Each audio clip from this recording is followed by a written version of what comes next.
Hi friends, a very warm welcome in this lecture.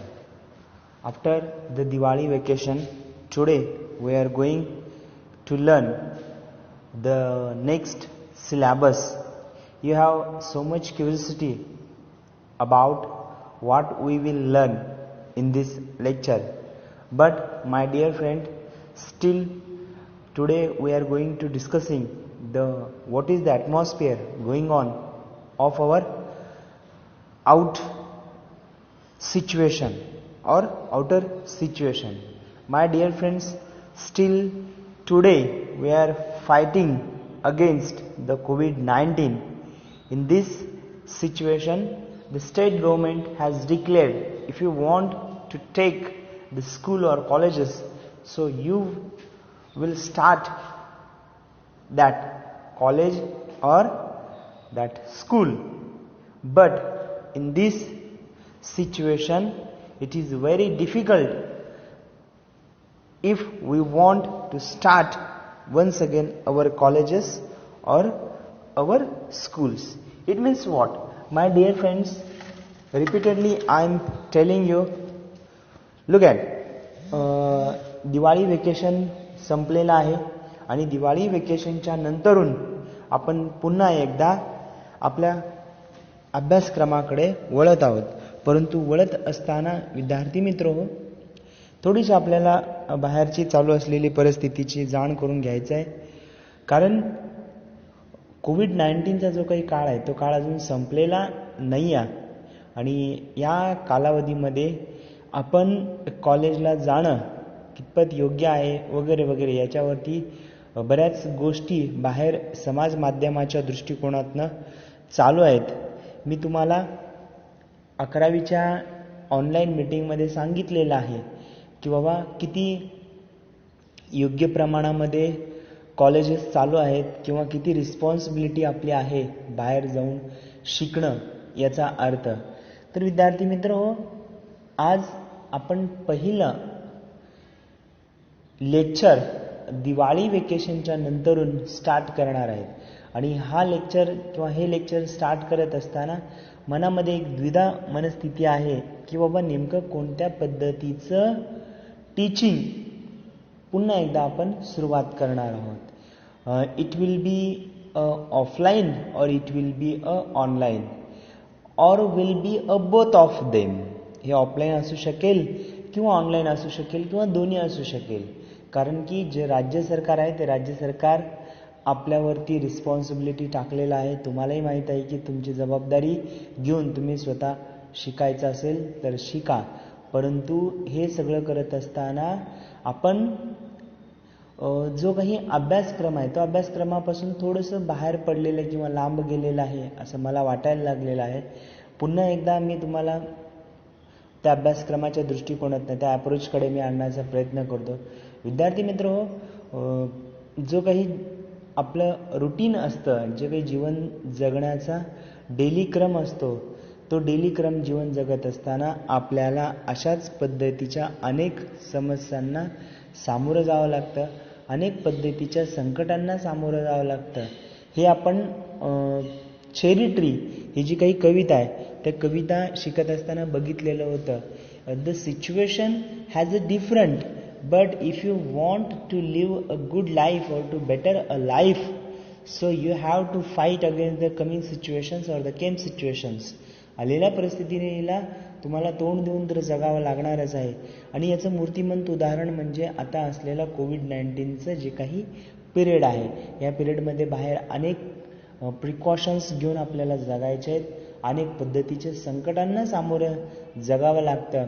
आपण बाहेर बघत असतो दररोज कोणत्या ना कोणत्या प्रकारच्या न्यूज आपल्याला पेपरमध्ये समाज माध्यमाच्या द्वारे आपल्यापर्यंत पोहोचत असतात. परंतु हे सगळं काही बघत असताना, हे सगळं काही करत असताना तुमच्या मनामध्ये एक प्रश्न आला असेल की आपण सर शिकायचं का नाही आहे, यावर्षी काय होणार आहे वगैरे वगैरे वगैरे. तर let me clear that thing. Dear friends, in this year you are not take a lot of tension, you don't worry about that, because the whatever situation will came we don't know. अजून शिक्षण विभागालाच माहीत नसेल तर आपण तरी we are just a part of that शिक्षण विभाग, आपण त्या शिक्षण विभागाचे एक घटक आहोत. मग आपल्याला त्याची कितपत जबाबदारी किंवा कितपत माहिती असू शकते.